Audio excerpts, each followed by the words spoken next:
Anatomía del tórax. Primera sección del video vamos a hablar sobre el tórax. El tórax principalmente es el área definida por debajo del cuello, que estaría aquí, y por encima del abdomen, que sería toda la cavidad comprendida inferiormente. Ahora, la caja torácica como tal está conformada por sí misma de los huesos que podemos ver aquí, que sería el esternón con todas sus partes, las costillas, que son 12 pares, y finalmente la parte posterior sería todas las vértebras torácicas, que al igual que las costillas son 12. Y pues bueno, por aquí es por donde va a pasar evidentemente por estas vértebras la médula espinal para poder conectar el sistema nervioso central con el sistema nervioso periférico. Cabe recalcar que dentro de la cavidad torácica es cierto que se encuentran estos dos huesos, que sean la escápula y la clavícula. Sin embargo, la función de estos dos huesos en conjunto es articular el hombro, o formar articulación del hombro, y unirnos al esternón para de esa manera fijarlos al cuerpo. Entonces, aunque estos dos huesos son de la cavidad torácica, no se considera que sean de la cavidad torácica en sí, debido a que solamente son huesos de fijación, no son huesos que conforman o que tienen la función de protección como el resto de los huesos de esta zona anatómica. A continuación tenemos una vista anterior de una vértebra torácica. Entonces, vamos a explicarlo de manera muy breve. Vamos a movernos a una vista superior. Y en una vista superior vamos a poder ver solamente las partes del cuerpo. Esta que sería el apófisis espinoso, las apófisis transversas, estos dos que serían las carillas articulares superiores, la unión del cuerpo con las otras partes que se conocen como los pedículos, y las láminas, que serían estas dos partes que son las que van a unir la apófisis espinosa. Desde un punto de vista lateral vamos a poder observar la peculiaridad distintiva de las vértebras torácicas. Esta peculiaridad es simplemente que en este, que sería el apófisis transverso, podemos encontrar carilla articular, al igual que, como podemos ver, en el propio cuerpo, ¿no? Que sería este superior y este inferior. Ahora, ¿por qué digo que esto es único? Esto es único porque de todas las vértebras del cuerpo, solamente en las vértebras torácicas se van a articular las costillas. Las costillas encajarían en estos pedazos de espacio intervertebral. Entonces, estas apófisis, o bueno, más bien dicho, estas pequeñas carillas son para articular estas dos que estoy señalando. Estas dos son para articular la cresta de las costillas que se encuentra en la cabeza, que vamos a mostrar más adelante. Y esta, que es la que está en la apófisis transversa, va a funcionar para articular con el tubérculo. Esto le da a las costillas la característica de poder ser un poco más flexibles y de poder moverse con los movimientos de inspiración y expiración.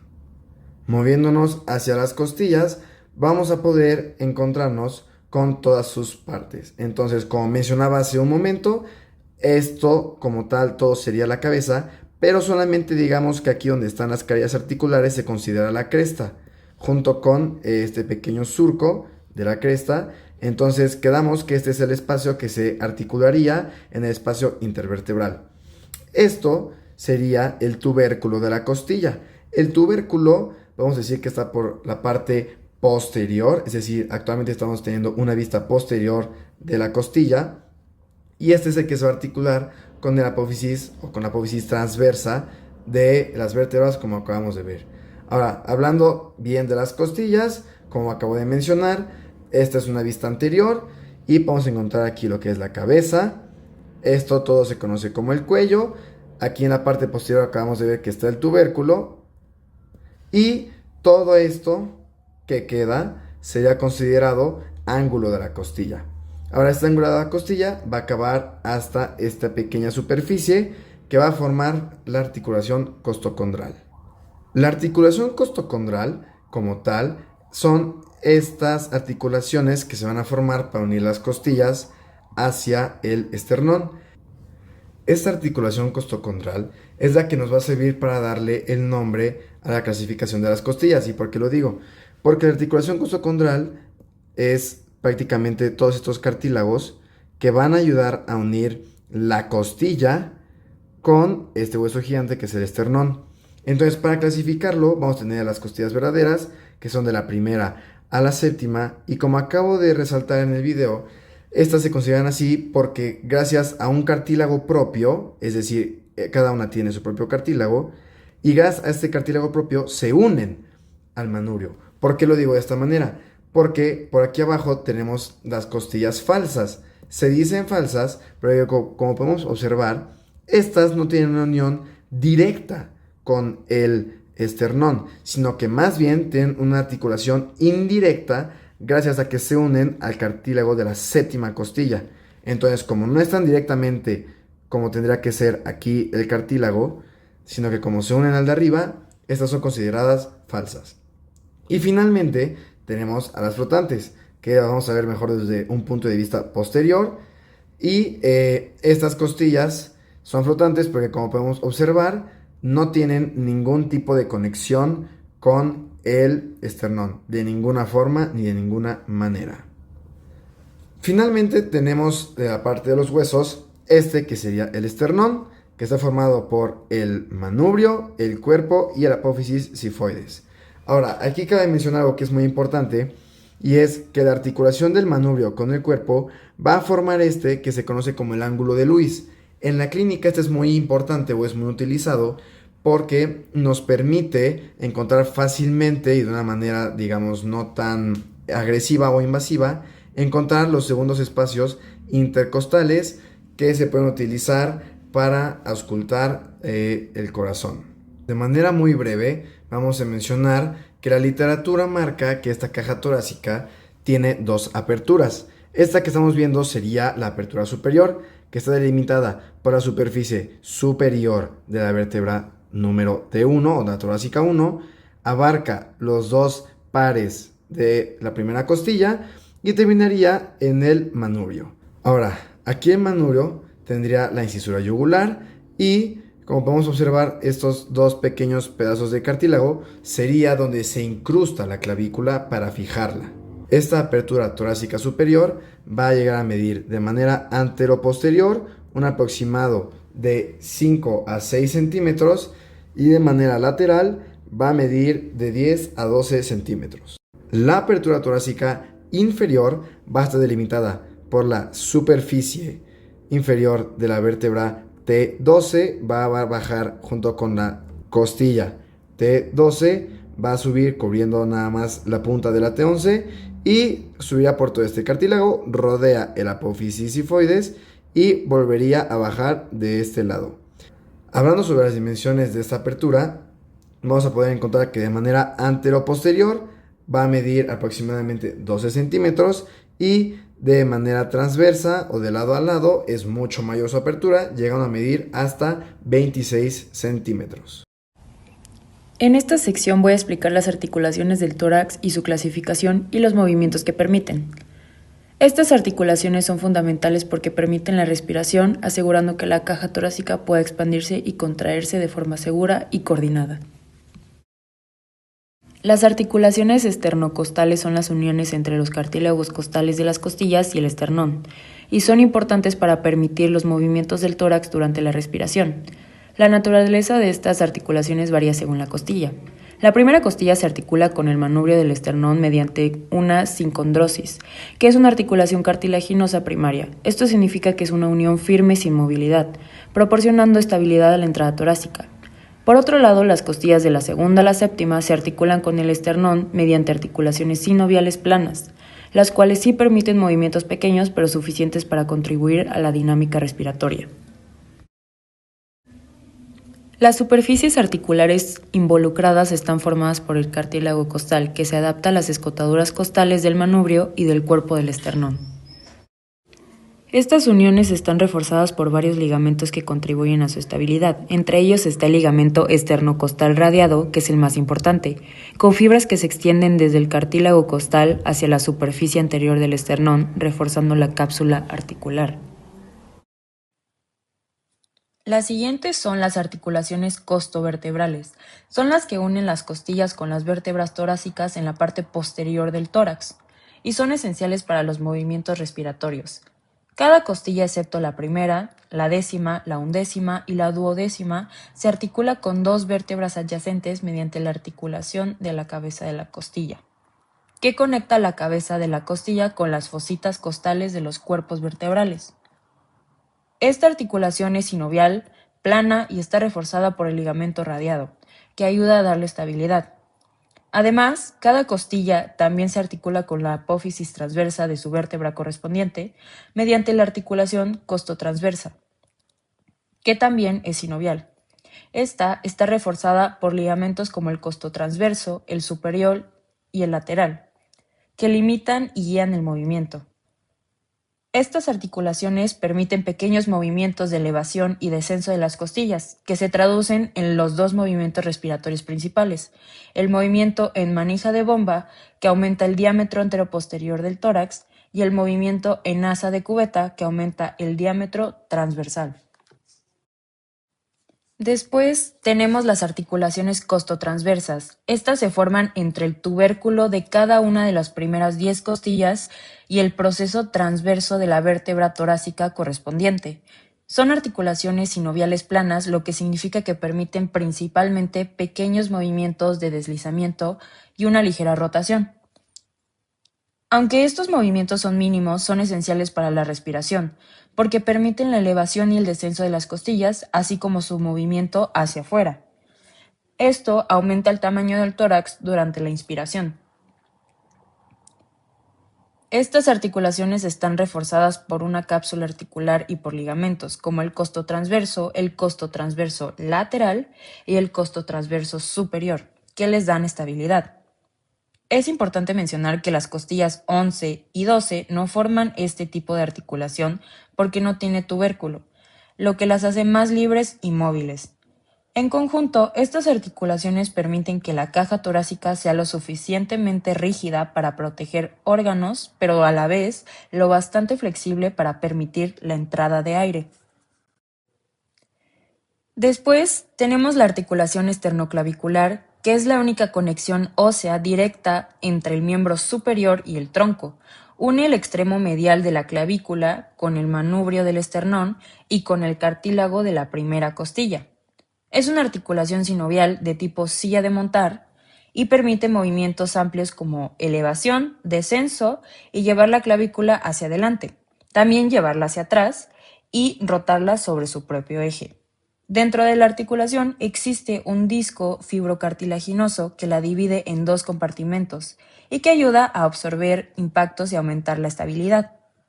Además, está reforzada por varios ligamentos, como los ligamentos esternoclaviculares anterior y posterior, el ligamento interclavicular y el ligamento costoclavicular, que es el principal estabilizador.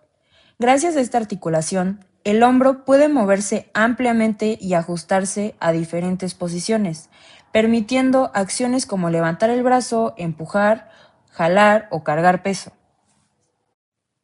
Finalmente, la articulación manubrio-esternal es una articulación cartilaginosa secundaria, también llamada sínfisis. Se encuentra entre el borde inferior del manubrio y el borde superior del cuerpo del esternón. Entre ambas partes hay un disco de fibrocartílago que permite una movilidad muy limitada, pero suficiente para los pequeños movimientos que requiere el tórax durante la respiración. Esta articulación forma el llamado ángulo esternal o ángulo de Lewis, un punto anatómico muy importante que se usa como referencia para contar costillas y localizar estructuras internas. Con el envejecimiento, esta articulación puede llegar a osificarse, convirtiéndose en una unión completamente ósea. Aún así, esto generalmente no afecta de manera significativa la función respiratoria. En resumen, las articulaciones costotransversas permiten los movimientos finos de las costillas necesarios para la respiración. La articulación esternoclavicular otorga gran movilidad al hombro y sirve como puente entre el miembro superior y el tronco. Y la articulación manubrio-esternal brinda estabilidad al esternón. Actúa como un punto de referencia anatómico clave y contribuye ligeramente a la expansión del tórax. Las articulaciones esternocostales conectan los cartílagos costales con el esternón, permitiendo que la porción anterior del tórax se expanda y se eleve durante la respiración. Su firmeza y elasticidad mantienen la estabilidad de la caja torácica. Por otro lado, las articulaciones costovertebrales formadas entre la cabeza de la costilla y los cuerpos vertebrales proporcionan el punto de pivote principal para los movimientos de bomba y asa de cubo, siendo esenciales para el aumento del diámetro torácico en cada inspiración. Empezaremos con los músculos respiratorios principales. Como principal músculo de la respiración tenemos al diafragma. Este se inserta en el tendón central. Y también podemos observar aquí el hiato de la vena cava, el hiato esofágico y el hiato aórtico. El diafragma tiene varios orígenes. La apófisis sifoides, en los cartílagos costales del 7 al 12, en las vértebras lumares. Estos son los intercostales externos y sirven para elevar las costillas durante la inspiración. Se originan en los bordes inferiores y caras internas de las costillas de la primera a decimoprimera y se insertan en los bordes superiores y caras internas de las costillas inmediatamente por debajo de los puntos de origen. Ahora tenemos a los músculos intercostales internos. Estos presionan las costillas en sus articulaciones costovertebrales, proporcionan un soporte estructural para los espacios intercostales. Se originan en los bordes inferiores de las costillas de la primera a decimoprimera y sus cartílagos costales adyacentes. Se insertan en los bordes superiores de las costillas y los cartílagos costales inmediatamente por debajo de los sitios de origen. Los músculos intercostales íntimos tienen como función elevar las costillas a nivel de sus articulaciones costovertebrales. El uso de estos indica que hay expiración forzada. Estos se originan en los bordes inferiores y caras internas de las costillas de la primera a decimoprimera y se insertan en los bordes superiores y caras internas de las costillas inmediatamente por debajo de los puntos de origen. Ahora veremos los músculos accesorios de la respiración. El músculo esternocleidomastoideo tiene como función flexionar y lateralizar el cuello y rotar la cabeza, y en la inspiración forzada, este se encarga de elevar la clavícula y el esternón. Se origina en la cabeza esternal, en la cara anterior del manubrio del esternón y en la cabeza clavicular, en el tercio medial de la clavícula, y se inserta en la apófisis mastoides. Ahora hablaremos de los escalenos anteriores, escalenos medios y escalenos posteriores. Estos tienen como función elevar las costillas superiores. El escaleno anterior se origina en los tubérculos anteriores de las apófisis transversas de las vértebras C3 a C6 y se inserta en la cara superior de la primera costilla. El escaleno medio se origina en las apófisis transversas de las vértebras C2 a C7 y tiene su inserción en la cara superior de la primera costilla. El escaleno posterior tiene como origen los tubérculos posteriores de las apófisis transversas de las vértebras C4 a C6 y se inserta en la cara externa de la segunda costilla.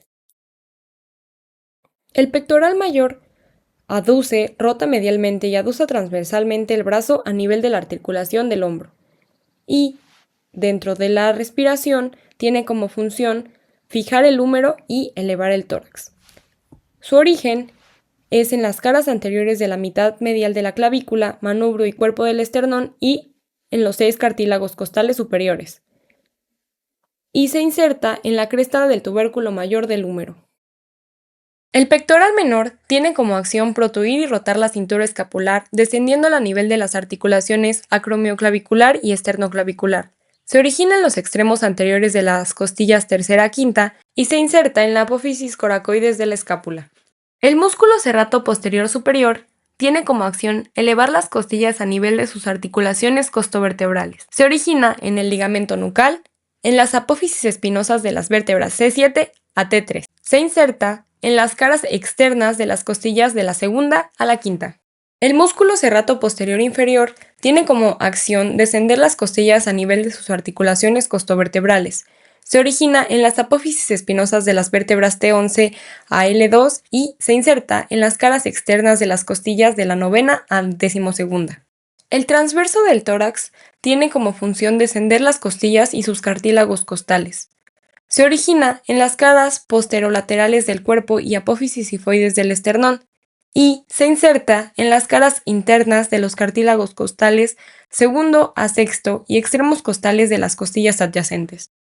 Los músculos subcostales descienden las costillas a nivel de sus articulaciones costovertebrales y se originan en las caras internas de las costillas de la séptima a décima y se insertan en las caras internas de las costillas novena a decimosegunda. Continuando con los órganos del tórax, empezaremos con la laringe. La laringe se encuentra en el cuello, justo entre la faringe y la tráquea. Su función principal es actuar como vía aérea, producir la voz y proteger la entrada al sistema respiratorio cuando deglutimos. Para comprenderla mejor, vamos a analizar cada una de sus estructuras. La laringe está formada por 9 cartílagos que constituyen su armazón. El cartílago cricoides es un cartílago impar. Este es el más grande, formado por 2 láminas que se unen en un ángulo, formando la famosa manzana de Adán. Sirve de protección y de punto de inserción para músculos importantes en esta zona. Tenemos también al cartílago cricoides. Este tiene forma de anillo, siendo más ancho en la parte posterior, y es la base de la laringe. Se articula con el tiroides y con los aritenoides. Por otro lado, tenemos a la epiglotis. Esta es una lámina elástica con forma de hoja que, durante la deglución, se inclina hacia atrás y cierra la entrada de la laringe. Esto evitando que el alimento entre o se desvíe hacia la vía aérea, ocasionando alguna dificultad. Con respecto a los cartílagos pares, tenemos principalmente a los aritenoides, derecho e izquierdo.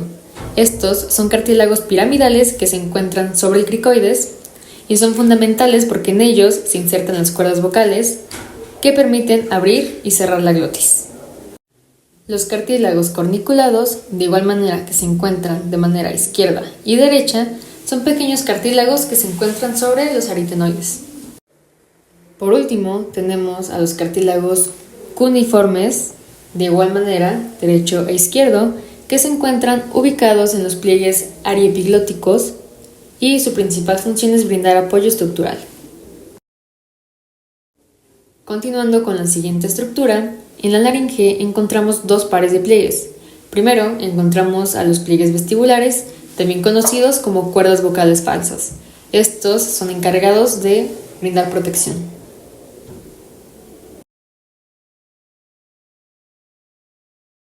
Ahora, conocidas como las cuerdas vocales verdaderas, nos encontramos con las siguientes estructuras. El músculo vocal izquierdo, músculo vocal derecho y, junto a estas estructuras, tenemos al ligamento vocal izquierdo y al ligamento vocal derecho. Estas vibran con el paso del aire y producen el sonido de la voz. Ahora hablaremos sobre los músculos intrínsecos de la laringe. Estos controlan directamente el movimiento de las cuerdas vocales. Entre ellos encontramos al músculo cricoaritenoideo posterior, derecho e izquierdo, que abre la glotis, a los músculos tiroaritenoideo y músculo vocal, que se encargan de ajustar la tensión de las cuerdas vocales, de igual manera, derecho e izquierdo. Y, por último, al músculo cricotiroideo, derecho e izquierdo, encargado de tensar las cuerdas vocales para elevar el tono de la voz. En conjunto, la laringe permite respirar manteniendo la glotis abierta, hablar mediante la vibración y tensión de las cuerdas vocales y proteger la vía aérea, especialmente gracias a la epiglotis y los mecanismos de cierre glótico durante la deglución. La tráquea es un conducto tubular que conecta la laringe con los bronquios principales. Mide aproximadamente entre 10 a 12 centímetros de largo y alrededor de 2 centímetros de diámetro. Su función principal es permitir el flujo de aire, mantener abierta la vía respiratoria y filtrar, calentar y humidificar el aire que respiramos. La tráquea se encuentra anterior al esófago, es decir, por delante de este, y posterior al esternón, es decir, atrás de este. Comienza a nivel de la sexta vértebra cervical y desciende hasta la altura de la quinta vértebra torácica, donde se bifurca entre los bronquios derecho e izquierdo. La tráquea está formada por varias capas y componentes esenciales. Está sostenida por entre 15 y 20 anillos cartilaginosos en forma de C, abiertos en la parte posterior. Estos anillos son de cartílago hialino, firme pero flexible, y evitan que la vía aérea colapse al respirar. El extremo posterior de estos anillos está unido por un músculo y tejido conectivo. En la parte posterior, donde los anillos están abiertos, se encuentra el músculo traqueal, que es de tipo liso. Este músculo puede ajustar el diámetro de la tráquea.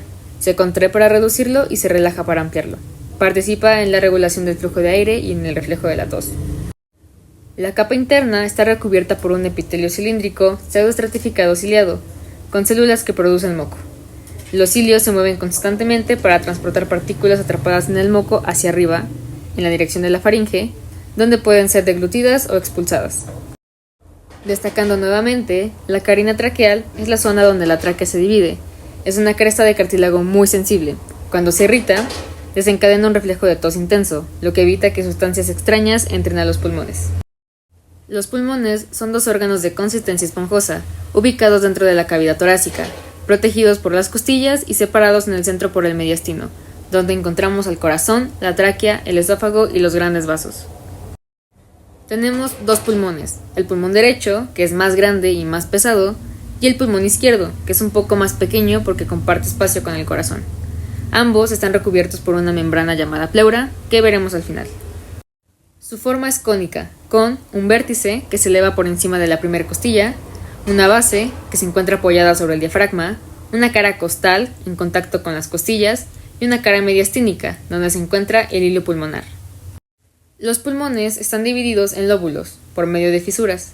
El pulmón derecho cuenta con 3 lóbulos, el lóbulo superior, lóbulo medio, que están separados por la fisura oblicua, y el lóbulo inferior, que se separa del lóbulo medio por la fisura horizontal. El pulmón izquierdo cuenta con 2 lóbulos, el lóbulo superior y el lóbulo inferior, separados por la fisura oblicua. Además, el pulmón izquierdo presenta la língula, una prolongación del lóbulo superior. Ambos pulmones cuentan con segmentos. El pulmón derecho cuenta con 10 segmentos, mientras que el izquierdo cuenta entre 8 y 10 segmentos. En la cara mediastínica encontramos el hilo pulmonar, la región por donde entran y salen las estructuras principales del pulmón. En conjunto, estas estructuras forman la raíz del pulmón, que incluye el bronquio principal, derecho e izquierdo. Normalmente el bronquio derecho suele ser más corto, ancho y horizontal que el izquierdo. Una arteria pulmonar, venas pulmonares, arterias y venas bronquiales, nervios pulmonares y ganglios linfáticos. Continuamos con el árbol bronquial. Los bronquios se ramifican dentro de cada pulmón formando el árbol bronquial. Su secuencia de ramificación incluye el bronquio principal, derecho e izquierdo, los bronquios lobulares, los bronquios segmentarios, los bronquiolos terminales, bronquiolos respiratorios, conductos alveolares, junto con los sacos alveolares, y por último, los alvéolos. Como se mencionó anteriormente, cada pulmón está envuelto por la pleura, una membrana doble. Se encuentra la pleura visceral, que está pegada directamente al pulmón, y la pleura parietal, que se encuentra adherida a la pared torácica, al diafragma y al mediastino. Entre ambas existe el espacio pleural, lleno de una pequeña cantidad de líquido que permite que el pulmón se deslice suavemente con cada respiración. Ahora vamos a explorar un poco sobre la anatomía del esófago. El esófago es un tubo muscular que conecta la faringe con el estómago. Su función principal es transportar el alimento mediante movimientos coordinados conocidos como peristalsis. El esófago mide aproximadamente 25 centímetros, aunque puede variar según la persona. Comienza a nivel de la sexta vértebra cervical, justo después de la laringe, y desciende por el cuello, atraviesa el mediastino y finalmente pasa por el hiato esofágico del diafragma para unirse al estómago.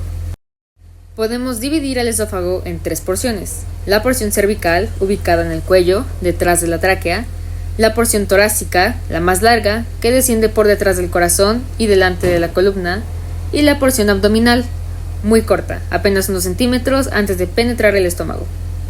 Asimismo, el esófago cuenta con 3 estrechamientos, donde el paso del bolo alimenticio es más estrecho. El primero se encuentra a nivel del cricoides, al inicio del esófago; el segundo, donde el esófago es cruzado por el bronquio principal izquierdo y el arco aórtico; y el tercero en el hiato esofágico, al atravesar el diafragma. De igual forma, se cuenta con 2 esfínteres esofágicos: el superior, que evita que el aire entre al tracto digestivo, y el inferior, que impide que el contenido ácido del estómago regrese hacia el esófago. Por último, tenemos uno de los órganos más esenciales del cuerpo humano. Este órgano, del tamaño aproximado de un puño, trabaja sin descanso a lo largo de nuestra vida. El corazón se encuentra en el mediastino medio, ligeramente inclinado hacia la izquierda, por detrás del esternón y entre ambos pulmones. Su función es bombear sangre a todo el cuerpo, llevando oxígeno y nutrientes a los tejidos y eliminando desechos. El corazón tiene forma de pirámide invertida, o de cono. Presenta una base orientada hacia arriba y hacia la derecha, y un ápice o punta dirigido hacia abajo y hacia la izquierda. El corazón se encuentra dividido en 4 cavidades, cada una con una función específica. La aurícula derecha, que recibe la sangre pobre en oxígeno desde la vena cava superior e inferior. El ventrículo derecho, que envía esta sangre hacia los pulmones a través del tronco pulmonar. La aurícula izquierda, que recibe sangre oxigenada proveniente de los pulmones. Y el ventrículo izquierdo, la cavidad más fuerte que bombea sangre a todo el cuerpo a través de la aorta. De igual manera, para que la sangre fluya en una sola dirección, el corazón cuenta con 4 válvulas. La válvula tricúspide, que se encuentra entre la aurícula derecha y el ventrículo derecho. La válvula pulmonar, que se encuentra en la salida del ventrículo derecho hacia los pulmones. La válvula mitral o bicúspide, que se encuentra entre la aurícula izquierda y el ventrículo izquierdo. Y por último, la válvula aórtica, que se encuentra en la salida del ventrículo izquierdo hacia la aorta. Estas válvulas se abren y cierran de forma sincronizada, evitando que la sangre se regrese. En conjunto, el corazón cumple con funciones esenciales para la oxigenación y funcionamiento de los órganos del cuerpo humano. Para ver la irrigación comenzaremos con la aorta torácica, principal vaso de la región que desciende por el mediastino posterior. De ella se originan distintas ramas parietales en las cuales se encuentran las arterias intercostales posteriores, que recorren cada espacio intercostal e irrigan músculos intercostales, piel y pleura parietal. Arterias subcostales, situadas bajo a la 12ª costilla, hacia la pared abdominal posterior, irrigando músculos abdominales posteriores, piel y parte superior del diafragma. Y arterias frénicas superiores, que ascienden hacia la cara superior del diafragma, irrigando su región posterior. Las ramas viscerales, por su parte, incluyen a las arterias pericárdicas, que, como su nombre lo dice, irrigan el saco pericárdico, y arterias esofágicas para la pared del esófago torácico. También se encuentran las arterias mediastínicas, distribuidas en el tejido conectivo del mediastino posterior. En la parte superior del tórax, las arterias subclavias aportan otra fuente importante de irrigación. De cada una surge la arteria torácica interna, que desciende a ambos lados del esternón. Esta se divide en ramas intercostales anteriores que se anastomosan con las intercostales posteriores, garantizando una circulación colateral eficiente. En cuanto al drenaje venoso, el principal sistema es el acigos. La vena acigos asciende por el lado derecho de la columna vertebral y recibe las venas intercostales posteriores, derechas además de tributarias esofágicas, bronquiales y mediastínicas, para finalmente desembocar en la vena cava superior, mediante su arco. En el lado izquierdo encontramos 2 venas complementarias, que es la vena hemiacigos, que drena los espacios intercostales inferiores izquierdos y cruza hacia la derecha para unirse al acigos, y la vena hemiacigos accesoria, que drena los espacios intercostales superiores izquierdos y se comunica con la acigos y con la vena intercostal superior izquierda. Este sistema asegura una circulación venosa alternativa. En cuanto a los pulmones, existen 2 tipos de circulación.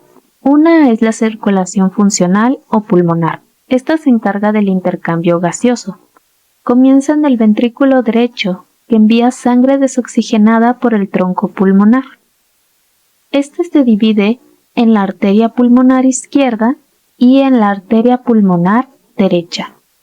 La arteria pulmonar derecha se ramifica en 3 arterias lobulares, que son la superior, la media e inferior. La izquierda en 2 arterias lobulares, que son la superior e inferior. Estas arterias se dividen en capilares que rodean los alvéolos, donde la sangre libera dióxido de carbono y capta oxígeno. Por su parte, la circulación nutritiva suministra sangre oxigenada al tejido pulmonar. Las arterias bronquiales izquierdas nacen directamente de la aorta torácica, mientras que la arteria bronquial derecha suele originarse de la tercera arteria intercostal posterior derecha. Estas arterias acompañan a los bronquios y se ramifican junto a ellos hasta los bronquiolos. La sangre desoxigenada del tejido pulmonar es recogido por las venas bronquiales. Las venas bronquiales derechas drenan al sistema acigos y la izquierda hacia el hemiacigos accesorio o directamente en las venas pulmonares. Mientras tanto, la sangre oxigenada regresa al corazón a través de las venas pulmonares. Estas son 4 en total, 2 en cada pulmón, superior e inferior. Se encargan de llevar la sangre oxigenada desde los capilares pulmonares hasta la aurícula izquierda, completando así la circulación funcional pulmonar. Ahora, pasando al corazón, este recibe sangre a través de las arterias coronarias, ramas directas de la aorta ascendente. La arteria coronaria izquierda pasa por detrás del tronco pulmonar y discurre por el surco coronario, hasta bifurcarse en la interventricular anterior y su rama diagonal. Irrigan la pared anterior del ventrículo izquierdo y sus 2/3 anteriores del tabique interventricular. La otra rama es la circunfleja, que antes de dirigirse hacia la cara posterior del corazón, emite a la marginal izquierda, que irriga la cara lateral del ventrículo izquierdo, y luego participa en la irrigación de la aurícula y ventrículo izquierdo. Por otro lado, la arteria coronaria derecha emerge por la cara lateral derecha del tronco pulmonar y sigue el surco coronario. Emite la marginal derecha, que irriga la cara lateral del ventrículo derecho y la interventricular posterior, encargada de irrigar el ventrículo derecho, parte del ventrículo izquierdo y el tercio posterior del tabique interventricular.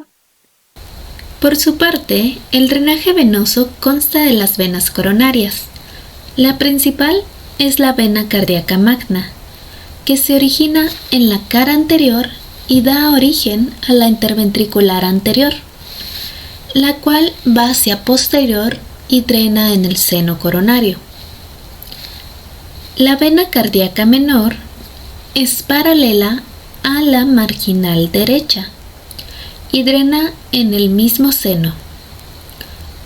Por último, las venas cardíaca media y la vena marginal izquierda de igual forma drenan en el seno coronario para que la circulación venosa sea recogida y drenada a la aurícula derecha.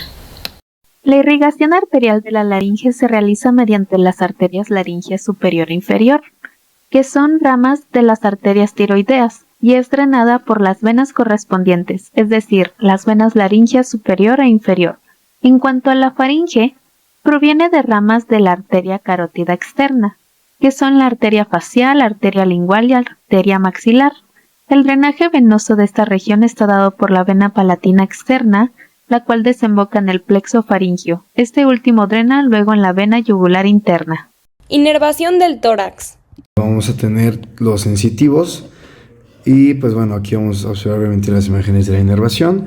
La zona del cuello hasta más o menos la tercera costilla serían correspondientes todavía al plexo del cuello, y a partir del pecho y una pequeña parte de los miembros superiores, como podemos observar, sería ya por los nervios torácicos. Ahora pueden observar, hablando un poco del nervio frénico, que bueno, sale de C3 a C5. Este va a ser encargado, como podemos observar de este lado, para hacer el motor del diafragma.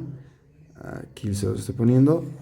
Y también, como podemos observar alrededor del corazón, ahorita que lo rotemos, pueden observar, que también son encargados de la sensibilidad del pericardio.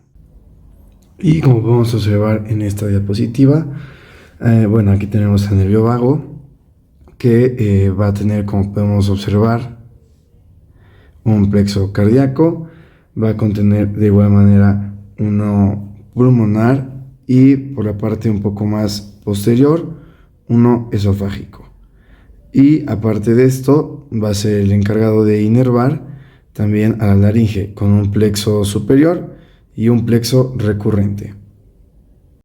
Finalmente estamos ante una vista lateral del tórax y bueno, no se ven mucho, pero todos estos vasos que están de color rosa, que podemos ver por dentro del abdomen, son los nervios esplácnicos. Y bueno, su función es prácticamente que ayudan en la regulación cardíaca de los pulmones y de los vasos circundantes.